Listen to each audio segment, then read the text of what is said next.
Hello everyone, welcome back to my channel. అందరూ ఎలా ఉన్నారు? నేనైతే బాగున్నానండి. టుడే మన స్పెషల్ వచ్చేసి వంకాయ పచ్చడి అండి.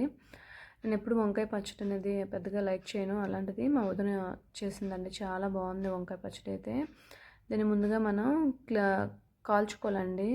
అయితే ఈ వంకాయ పచ్చడి మా ఇంట్లో ఏంటి స్పెషల్ అంటే గార్లిక్ ఇంకా ఆనియన్ లేకుండా చేస్తున్నారనమాట. చాలా బాగుందండి వంకాయ పచ్చడి అయితే. నేను ఎప్పుడు ఇలాంటి ఫుడ్స్ అన్నీ మా వారంటే చాలా ఇష్టపడతారనమాట. వంకాయ పచ్చడి ఇలాంటివి తనే చేసుకుంటారు. ఇంకా తనన్నీ టొమాటో, ఆనియన్, పచ్చిమిర్చి అన్నీ కాల్చుకొని ఇలాగా చేస్తారనమాట. పెద్దగా నేనే కానీ ఈసారి మొత్తం తిన్నాను ఫ్రెండ్స్. బాగా నా one of the most favourite పచ్చడి అయిందనమాట. అంత బాగా నచ్చింది నాకు. ముందుగా వంకాయని అయితే కాల్చుకుని దానిపైన ఉండే తొక్కు తీసుకుని ఒక కళాయి పెట్టుకుని అందులో ఆయిల్ వేసుకుని పోపు దినుసులు అన్నీ వేసుకుని బాగా వేయించుకోవాలి ఫ్రెండ్స్. ఇందులో పచ్చిమిర్చి ఎక్కువ వేసారనమాట. చాలా టేస్ట్ వచ్చింది. మేబీ అందుకనేమో స్పైసీగా సూపర్గా ఉంది. ఇలా టమాటాలు, పచ్చిమిర్చి, కొత్తిమీర అన్నీ వేసుకుని బాగా కలుపుకోవాలండి.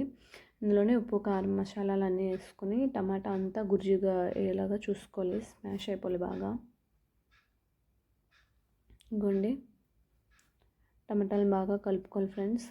టమాటా మగ్గేలోగా ముందుగా మనం కాల్చి పెట్టుకున్న వంకాయని దానిపైన తోలంతా తీసి ఇలా స్మాష్ చేసుకోవాలి. దాని తర్వాత ఇక్కడ ఇలా టమాటా మెత్తగా అయిపోయిన తర్వాత అందులో ఈ వంకాయ పచ్చడి వేసేయాలి.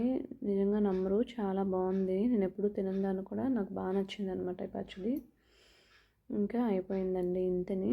వంకాయ పచ్చడి మొత్తం సూపర్ అంటే సూపర్గా వచ్చింది. మీకు కనుక నా వీడియో నచ్చితే ప్లీజ్ లైక్ అండ్ సబ్స్క్రైబ్.